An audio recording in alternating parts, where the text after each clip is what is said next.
Good evening. Date আজি হৈ গ'ল 4 এপ্ৰিল। সময় এতিয়া 9:30 বাজিছে। আমি আজি মাৰ্কেটত 2টা ট্ৰেড কৰিলোঁ নেচাৰেল গেছৰ, কিন্তু মই ভিডিঅ' বনাব নোৱাৰিলোঁ, লেটকৈ ভিডিঅ'টো বনাই দিছোঁ। 2টা ট্ৰেড ল'লোঁ। ফাৰ্ষ্ট টাইম আমি কমে 1টামান বজাত এটা ট্ৰেড লৈছিলোঁ। ট্ৰেডটো লোৱাৰ কাৰণ হৈ গ'ল, ফাৰ্ষ্ট আমি যদি 1 আৱাৰ কেণ্ডেলত চাই লওঁ, ফাৰ্ষ্ট টাইম মাৰ্কেট প্ৰথম চিটুৱেশ্যন কেনেকুৱা চিটুৱেশ্যনত আছিলে মাৰ্কেট আমি এইটো লেভেলত চেল চাইড লৈছিলোঁ। এই লেভেলটোত 1 আৱাৰ ফাৰ্ষ্ট টাইম চালোঁ, এইটো এটা ৰিটেচমেণ্ট এৰিয়া। এইটো লেভেলত আমি চেল চাইড লৈছিলোঁ, কিন্তু আমাৰ SL হিট কৰি মাৰ্কেট ওপৰলৈ গ'ল।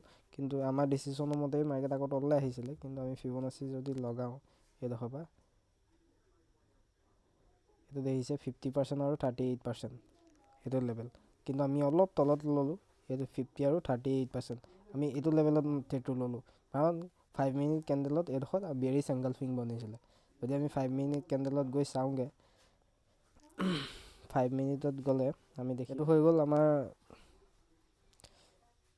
1 আৱাৰৰ 50% ৰিটেচমেণ্ট। এইটো লেভেল 50 আৰু 38%।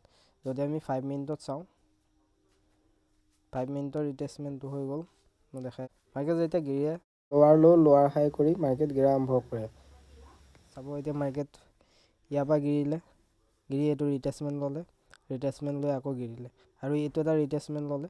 আমি এই ৰিটেচমেণ্টটোত চেল কৰিলোঁ, আৰু এইডোখৰত SL ওপৰত ৰাখিছিলোঁ।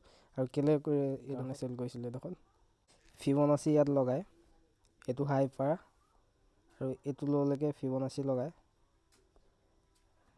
যদি আমি জুম কৰি চাওঁ, দেখিছে এইডোখৰত বিয়েৰিছ ইনভাৰ্টেড হেমাৰ আৰু বিয়েৰিছ এংগলফিং, এই দুডাল কেণ্ডেল দেখি আমি এইডোখৰত চেল কৰিছিলোঁ। SLটো এইটো লেভেলত ৰাখিছিলোঁ, আৰু ৰখাৰ পিছত আমাৰ SL এইডাল কেণ্ডেলে হিট কৰি মাৰ্কেট এই 1 আৱাৰৰ যোনটো 50 আৰু 38% ৰিটেচমেণ্টত আমাৰ ট্ৰেডটো মানে এইডোখৰত আকৌ মাৰ্কেট চেল চাইডত আহি গ'ল। চেল চাইডত অহাৰ লগে লগে আমাৰ কোৱান্টিটিও আজি বেছি আছিলে, 1250টা কোৱান্টিটি আছিলে আমাৰ।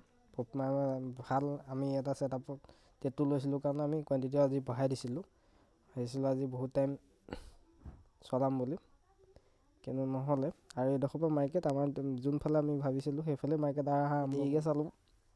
চোৱাৰ পিছত দেখিছোঁ আমাৰ SL কাটি মাৰ্কেট আকৌ তললৈ আহিলে, আৰু আমি ৱেইট কৰিলোঁ যে আৰু এটা ট্ৰেড ল'ম। আৰু ইয়াৰ পৰা আমি ফিবনাচি ৰিটেচমেণ্ট এইটো কৰিলোঁ, কৰাৰ পিছত এইটো হৈ গ'ল 50% ৰিটেচমেণ্ট। 50% ৰিটেচমেণ্ট আৰু ইনভাৰ্টেড হেমাৰ, আৰু এই ইনভাৰ্টেড হেমাৰডাল এংগলফ কৰিছে। আমি এইডোখৰত মানে ট্ৰেডটো ল'ব লাগিছিলে ইমানটো লেভেলত, কিন্তু আমাৰ কেণ্ডেলডালেই ডাঙৰ কেণ্ডেল বনাই দিয়াৰ কাৰণে আমি এইটো লেভেলত চেল চাইড ল'লোঁ। চেল চাইড এইডোখৰত ল'লোঁ, লোৱাৰ পিছত টাৰ্গেটটো আমাৰ এইডোখৰলৈকে টাৰ্গেট ল'লোঁ। আৰু এইডোখৰত আমি আৰু ৱেইট কৰিম বুলি ভাবিছিলোঁ, কিন্তু এইডাল বুলিছ কেণ্ডেল দেখিলোঁ, সেইটো কাৰণে আমি ট্ৰেডটো এইডোখৰত কাটি দিলোঁ। কাৰণ কেলৈ অলৰেডি ইমান লছ হ'লেই আমাৰ, আৰু 3000 টকা এইডোখৰলৈকে প্ৰফিট দেখাই আছিলে আমাৰ, যোনটো আগৰ লছটো কাটি মেলি 3000 টকা প্ৰফিট দেখাই আছিলে। আৰু যেতিয়া এই কেণ্ডেলডাল বনোৱা আৰম্ভ কৰিলে আমাৰ লছটো প্ৰফিটটো কমি যোৱাৰ কাৰণে মই ট্ৰেডটো কাটি দিলোঁ। আৰু আমি প্ৰফিট আজি বুক কৰিলোঁ 1925 টকা। আৰু আমি ট্ৰেডটো ডাবুল ট্ৰেড লোৱাৰ কাৰণে আমাৰ 300 টকামান বকাৰে চাৰ্জত গুচি যাব, আমাৰ 1600মান টকা প্ৰফিট মানে একাউণ্টত আহি যাব। আৰু যদি আমি ৱেইট কৰিলোঁহেঁতেন আৰু এইকণ কেপচাৰ কৰা হ'লে আমাৰ আৰামত 6000মান টকা বনি গ'লহেঁতেন। ঠিক আছে, আমাৰ অভাৰ ট্ৰেডিং হোৱাৰ কাৰণে আমাৰ যিটো প্ৰফিট আহিলে সেইটো বুক কৰি আমি ওলাই গ'লোঁ মাৰ্কেটৰ।